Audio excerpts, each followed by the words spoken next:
everyone, it's Karen from the Geordie Grandma. Welcome back to my channel and welcome back to week 9 of the Summer Body Challenge.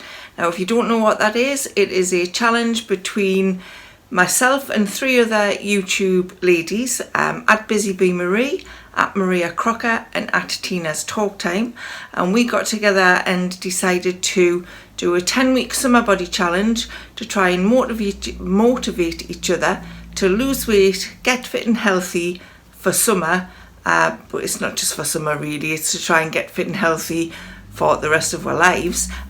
So to motivate each other and hopefully to motivate anybody watching as well. We're all doing different diets, different healthy eating plans, so I'll drop the links to their channels below so you can go and see how they're doing.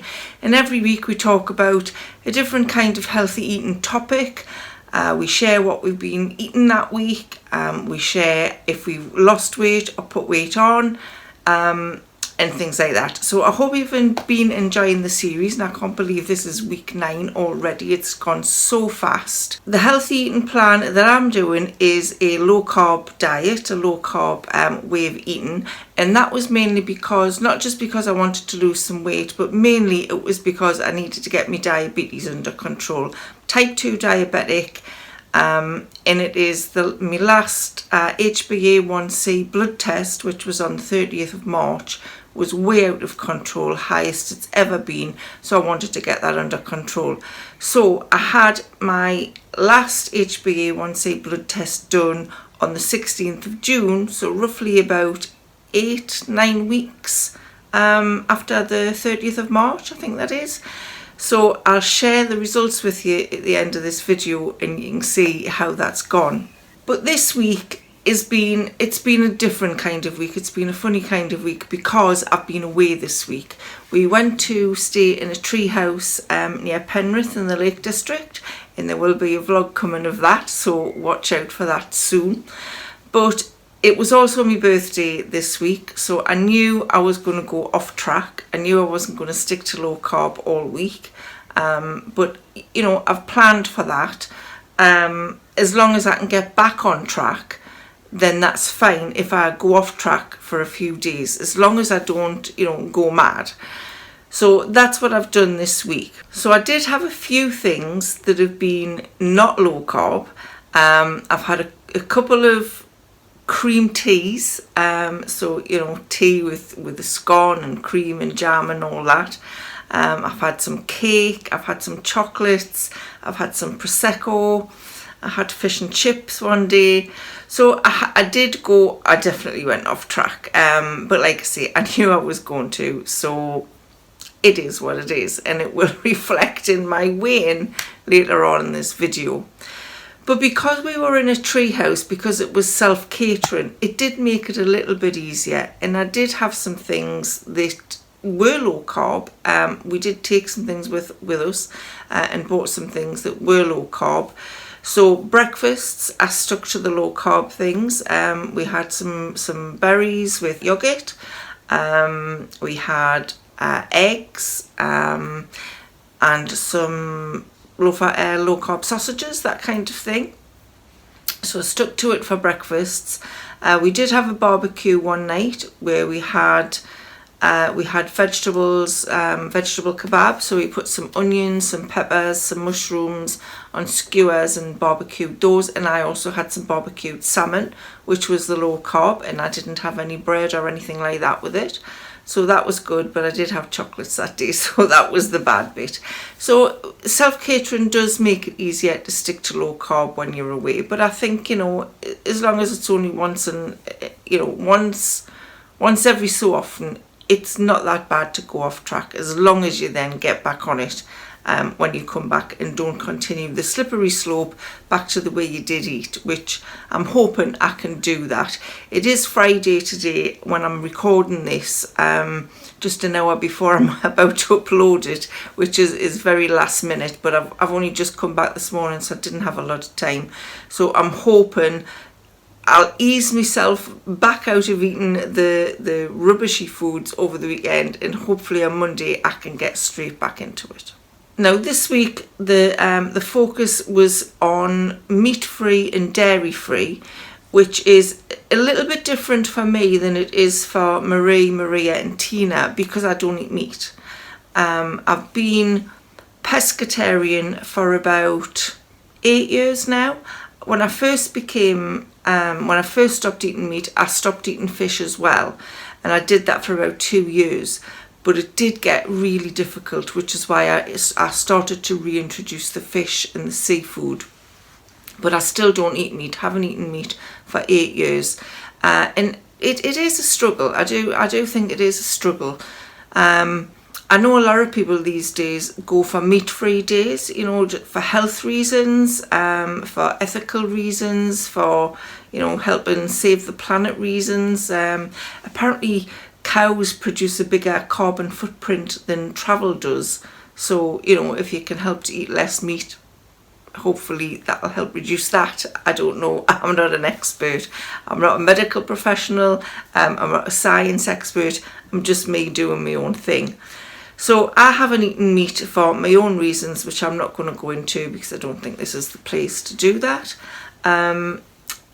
So I've had to find ways of getting around that over the years, because I did like eating meat, you know. There's nothing I like nicer than having a pork chop or, you know, a nice roast dinner, something like that. But if you want to do these things, you have to find ways and means of getting around that.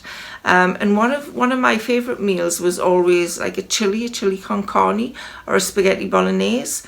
And for a long time, I tried different kinds of meat-free mince to make those with, and none of them seemed to work for us. I found meat-free mince to be very spongy and not very palatable for me anyway. I'm not very keen on corn products, I have to say. I don't buy very many of them. But I did find some meat-free mince that meant that I could enjoy a chili con carne and a spaghetti bolognese, and that is Vivera mince. Now that is the best meat-free mince I've found on the market since I stopped eating meat. And it makes a lovely chili con carne. It's not spongy, and it probably tastes the most like real mince that you could probably get, or that I've ever tasted. If anyone has had a really good meat-free mince that they think is just as good, let us know in the comments below.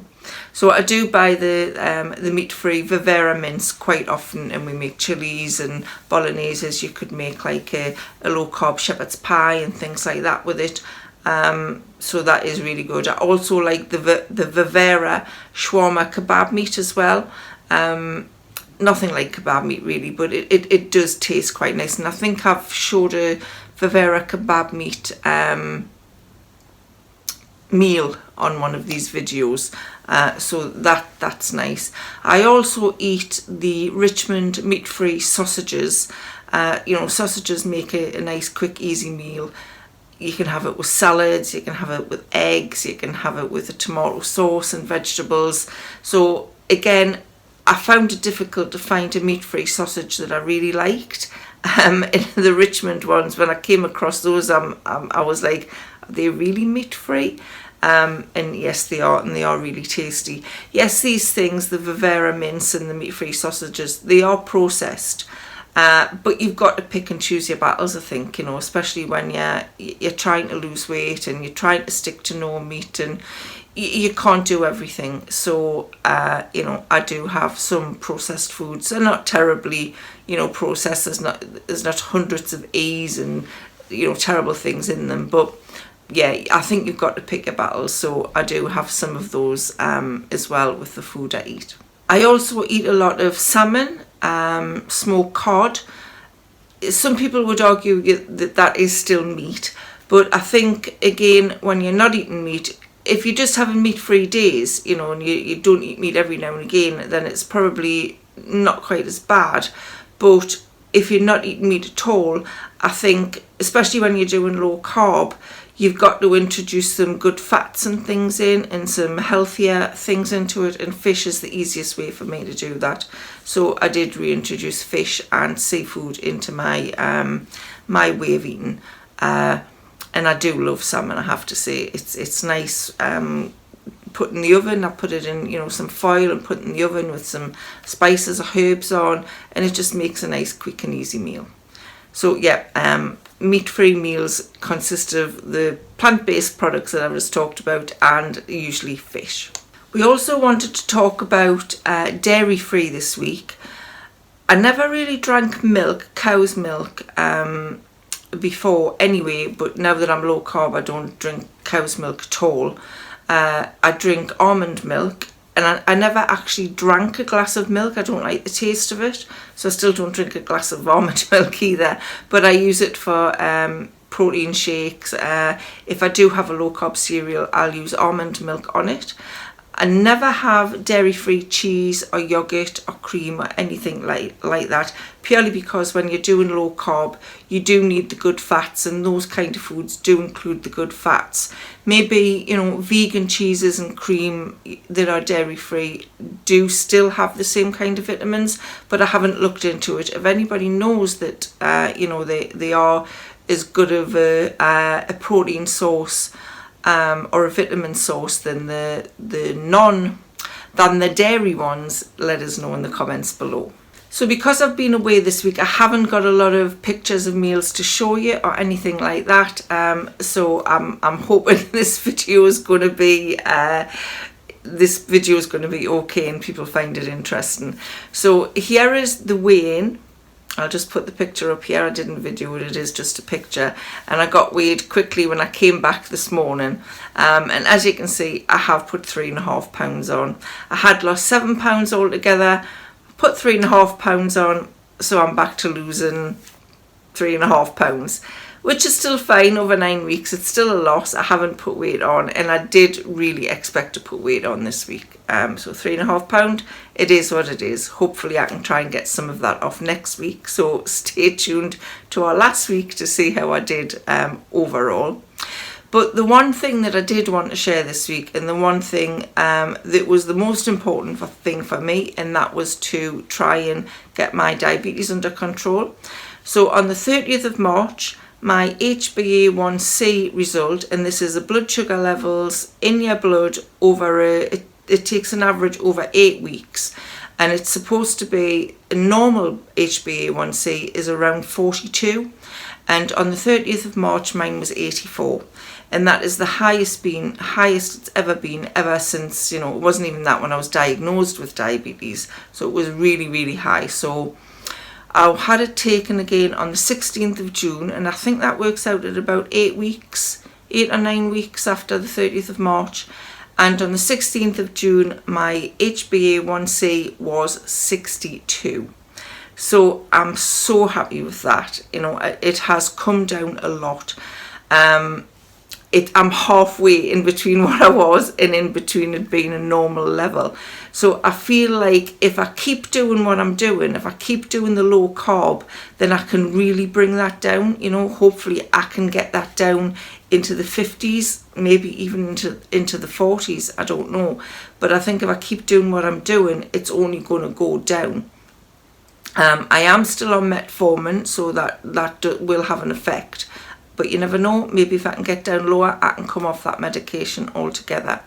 And I'm not doing keto. I am doing low carb, so I'm sticking to under 130 grams of carbs a day. Sometimes I'm way under that. Sometimes I'm nearer the 130. I would say I'm probably on an average, I'm around the 70 grams of carbs a day. And I'm not, I don't feel restricted.